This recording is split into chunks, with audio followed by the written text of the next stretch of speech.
ሰላም ጤና ይስጥልን የኢትዮሪካ ሚዲያ ቤተሰቦቻችን እንደምንላችኋል።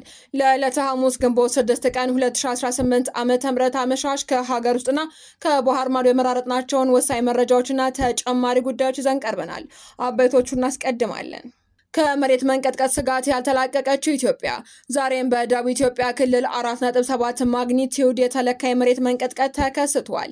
ተጨማሪ መረጃውን እናደርሳችኋለን። በኢትዮጵያ በሚገኙ የቻይና ድርጅቶች እየሰለሉን መረጃ እያቀበሉ ነው የሚል አስገራሚ መረጃ ተለቀቀ። ይህ ጉዳይ የአሜሪካን ኩባንያዎች እጅግ አስቆጥቷል። የአሜሪካ ንግድ ሚኒስቴር ባቀረበው አቤቱታ መሰረት በቀጣዮቹ 30 ቀናት ውስጥ ምርመራ ይጀመራል ተብሏል። ይህ ምርመራ በኢትዮጵያ ላይ መጀመሩ የሚያሳድረው ተጽዕኖ ምን ይሆን? መረጃውን እናደርሳችኋለን። የትግራይ ክልል አስተዳደርን ተቆጣጠር ያለው የህወሓት አስተዳደር በሳውዲ አረቢያ ሞትን ለሚጠባበቁ ስደተኞች ምህረት እንዲደረግ ጠየቀ። የኢትዮጵያ ኦርቶዶክስ ተዋሕዶ ቅዱስ ሲኖዶስን ጨምሮ በርካታ ተቋማትና ግለሰቦች በሳውዲ ለሚገኙ ኢትዮጵያውያን ምህረት እንዲደረግ እየተማጸኑ ቢሆንም በተሻለ መንገድ ዲፕሎማሲያዊ ጥረት ማድረግ የሚጠበቅበት የፌዴራሉ መንግስት ግን ዝምታን መምረጡ አነጋጋሪ ሆኗል። ተጨማሪውን ይዘናል። የአማራ ክልል የሚሊሻ ኃይል በኮሚሽንነት መደራጀቱን የክልሉ መንግስት አስታወቀ። መረጃውን እናደርሳችኋለን።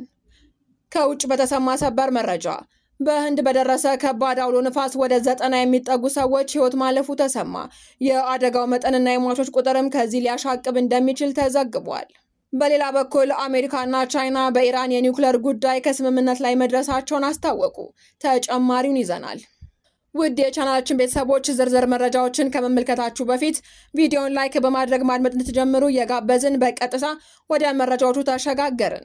በቅድሚያ በደቡብ ኢትዮጵያ ክልል 4.7 ማግኒቲዩድ የተለካ የመሬት መንቀጥቀጥ ተከሰተ።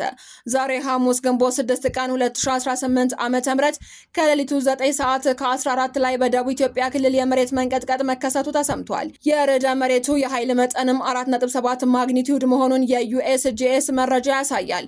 ክስተቱ የተመዘገበውም ከቱርሚ ከተማ በስተ ሰሜን ምስራቅ 41 ኪሎ ሜትር ርቀት ላይ ነው የተባለ ሲሆን እንዲሁም ከጂንካ ከተማ 69 ኪሎ ሜትር ርቀት ላይ እንደሚገኝም ተገልጿል። የመሬት መንቀጥቀጡ መነሻም ጥልቅ 10 ኪሎ ሜትር አካባቢ ነው ተብሏል። በማዕከሉ አቅራቢያ የሚገኙ አንዳንድ ሰዎችም የንዝረቱ ስሜት እንደተሰማቸው አረጋግጠዋል። የአሜሪካ ኩባንያዎች በኢትዮጵያ በሚገኙ የሶላር አምራቾች ላይ ክስ መሰረቱ። የአሜሪካ የሶላር ፓነል አምራቾች ጥምረት በኢትዮጵያ ውስጥ በሚንቀሳቀሱ ቶዮ ሶላር እና ኦሪጂን ሶላር ኩባንያዎች ላይ ለአሜሪካ ንግድ ሚኒስቴር ይፋ የንግድ ክስ አቅርበዋል።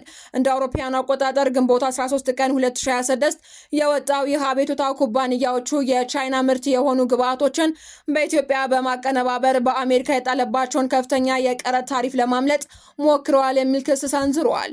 ቶዮ ሶላር በኢትዮጵያ የሶላር ሴል ማምረቻ ፋብሪካ ያለ ሲሆን ከኢትዮጵያ ወደ አሜሪካ የሚላኩ የሶላር ምርቶች እንደ አውሮፓውያኑ አቆጣጠር በ2025 መገባደጃ ላይ ወደ 300 ሚሊዮን ዶላር አድጓል። የአሜሪካ ንግድ ሚኒስቴር በቀረበው አቤቱታ ላይም በቀጣዮቹ 30 ቀናት ውስጥ ምርመራ ይጀምራል ተብሎ ይጠበቃል። ይሁን እንጂ ክስተትን ተከትሎ ከኢትዮጵያ ላኪዎች በኩል የተሰጠ ይፋዊ ምላሽ የለም።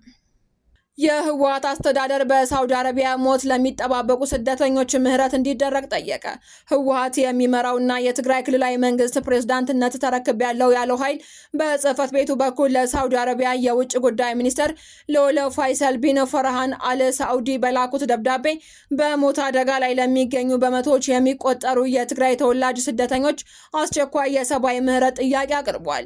በዚህ ላይ ስደተኞች በከፍተኛ ሁኔታ ረሃብና የሰብአዊ መብት ጥሰትን በመፍራት የሸሹ በመሆናቸው ምህረትን ጠይቋል። ምንም እንኳን ስልጣን ተረክቤያለሁ ያለው ኃይል ከፌዴራል መንግስቱ እውቅና ባይኖረውም ከክልሉ አስተዳደር ከዚህ ቀደም የሚወጡ ደብዳቤዎችን የጊዜያዊ አስተዳደር የሚል ቃላትን የሚጠቀሙ ሲሆን አሁን ደግሞ የቀድሞውን ምክር ቤት የመመለስ ህወሓት የትግራይ ክልላዊ መንግስት የፕሬዝዳንት ጽህፈት ቤት በሚል የወጣ ነው።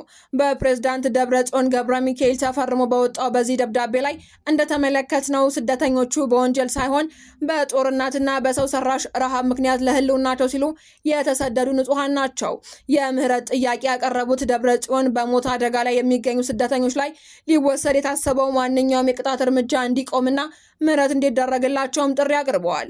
አክለውም ደህንነቱ የተጠበቀ መመለስ እንዲደረግላቸውን በመጠየቅ ስደተኞቹ ከጥቃት ተጠብቀው ወደ ትግራይ የሚመለሱበት ሁኔታ ከዓለም አቀፍ የሰብአዊ ድርጅት ጋር በመተባበር እንዲመቻችም ጥሪ አቅርበዋል። ደብዳቤው አክሎም ሁሉም አካላት የሞራል ግዴታ አለበት ያለ ሲሆን ዓለም አቀፉ ማህበረሰብና የሳውዲ መንግስት ተጋላጭ የሆኑ ዜጎችን የመጠበቅ የጋራ የሞራል ግዴታ እንዳለባቸውም አንስቷል። የሳውዲ አረቢያ መንግስት ያለውን የፍትህና የምህረት ባህል በመጥቀስም ሊቀለበስ የማይችል ሰብአዊ ጥፋት እንዳይከሰት ፈጣን እርምጃ ይወሰድ የሚል እምነት እንዳላቸውም ገልጿል። የአማራ ክልል የሚሊሻ ኃይል በኮሚሽንነት መደራጀቱ ተገለጸ። የአማራ ክልል መንግስት የሚሊሻ ኃይሉን ግዳጅ በብቃት እንዲወጣ ለማስቻል አደረጃጀቱን ከጽህፈት ቤት ወደ ኮሚሽን ከፍ ማድረጉን አስታውቋል። ተቋሙ 30ኛ ዓመት የምስረታ በዓሉንም ከሪፎርም ጋር በማስተሳሰር እያከበረ ይገኛል።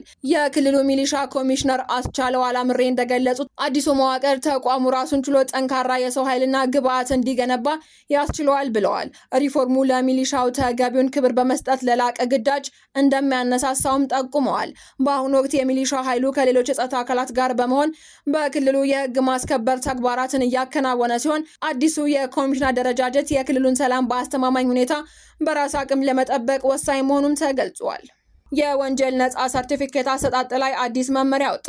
ከዛሬ ግንቦት 6 ቀን 2018 ዓ.ም ጀምሮ ወደ መካከለኛው ምስራቅ ለስራ የሚሄዱ ዜጎች የወንጀል ነጻ ሰርቲፊኬት ለማግኘት አዲስ አበባ በሚገኘው ፎረንሲክ ምርመራ ክፍል በአካል መገኘት እንደማይጠበቅባቸው የፌዴራል ፖሊስ አስታውቋል። በዚህ መሰረት ተገልጋዮች አገልግሎቱን በስራና ክህሎት ሚኒስቴር ማዕከላትና በየኤጀንሲዎቻቸው በኩል ባሉበት አካባቢ ማግኘት ይችላሉ ተብሏል። ይህ ደንብም ተጓዦች ለረጅም ሰዓት በብርድና በፀሐይ የሚሰቃ የሚሰቃዩበትን እንግልት ለመቀነስና ለደላሎች የሚጋለጡበትን አጋጣሚ ለማስቀረት ያለመ ነው ተብሏል።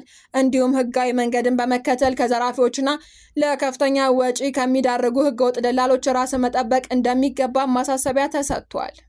ከውጭ በተሰማ ሰበር መረጃ በህንድ በደረሰ ከባድ አውሎ ንፋስ ወደ 90 የሚጠጉ ሰዎች ህይወት ማለፉ ተሰማ። በህንድ በህዝብ ብዛቷ ቀዳሚ በሆነችው ኡታር ፕራዴሽ ግዛት በጣለው ከባድ ዝናብና በረዶ የቀላቀለ አውሎ ንፋስ የ90 ሰዎች ህይወት ማለፉን ዓለም አቀፍ መገናኛ ብዙሃን ዘግበዋል። የግዛቲቱ ከፍተኛ ባለስልጣናት ለሮይተርስ የዜና ወኪል እንደገለጹት አውሎ ንፋሱ በክልሉ የተለያዩ አካባቢዎች ከፍተኛ ውድመት አድርሷል። በከባድ ዝናብና በበረዶ ሳቢያም የሰው ህይወት ከማለፉ ባለፈ በንብረት ላይም የከፋ ጉዳት ደርሷል ተብሏል።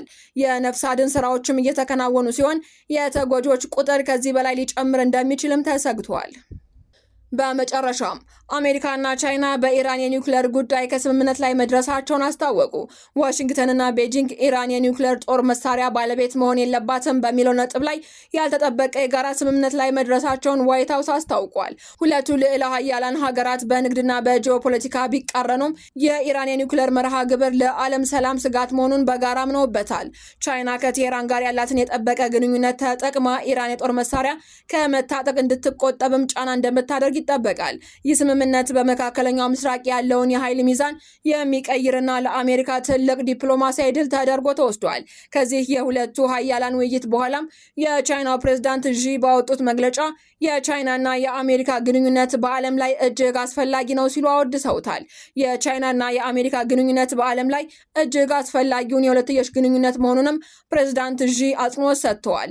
ይህ ግንኙነት የ1.7 ቢሊዮን ሕዝብ ባለቤት የሆኑትን የሁለቱን ሀገራት ደህንነት ብቻ ሳይሆን ከ8 ቢሊዮን በላይ የሚሆነውን የዓለም ሕዝብ ጥቅም የሚነካ መሆኑን አክለው ገልጸዋል። ዢ አሜሪካን ዳግም ታላቅ ማድረግ ከቻይና እድገት ጋር አብሮ ይሄዳል ሲሉ አወድሰዋል። ዜናዎቻችን አበቃ።